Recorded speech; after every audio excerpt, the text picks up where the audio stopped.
Meanwhile, in the wake of COVID-19 inquiry, former Prime Minister of UK, Boris Johnson's Downing Street, is now accused to be macho and egotistical. While the most senior female servant claimed that women's voices were heard for as little as 10 minutes in 5 hours of meetings during a key week of COVID-19 policy.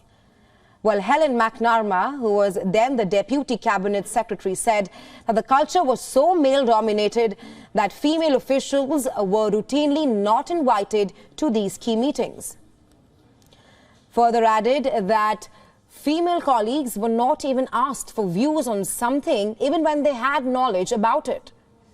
Alexandra Burns, who was then former Prime Minister's private secretary, said that men in number 10 often did not even bother to learn their names. She added, and I'm quoting her, "I've inexplicably been called Katie and Rosie since being down here, and sometimes just kind of vaguely gestured at," unquote. Well, MacNamara's email published by the officials of the COVID inquiry said that gender imbalance appeared to be a problem specific to COVID-19. Another document showed that 3 weeks later, MacNamara emailed Johnson's principal private secretary to warn about a superhero culture in the office. She even pushed back against the plan to encourage more officials to work in person, saying, and I'm quoting again, "This risked people basically wanging on in meetings endlessly instead of making stuff happen," unquote. Yesterday, the cabinet minister, Penny Mordaunt, during a COVID inquiry revealed that just like Johnson, a series of COVID-19 related WhatsApp messages with the ex-PM had mysteriously vanished from her phone.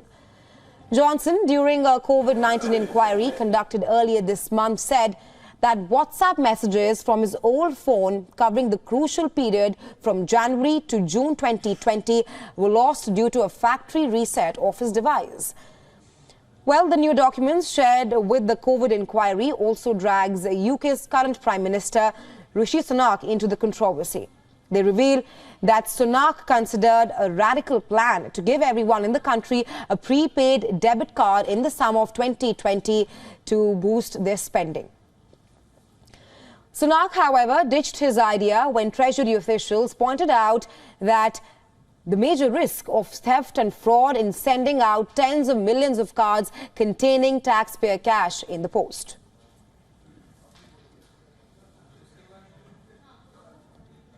You have to tell me which camera.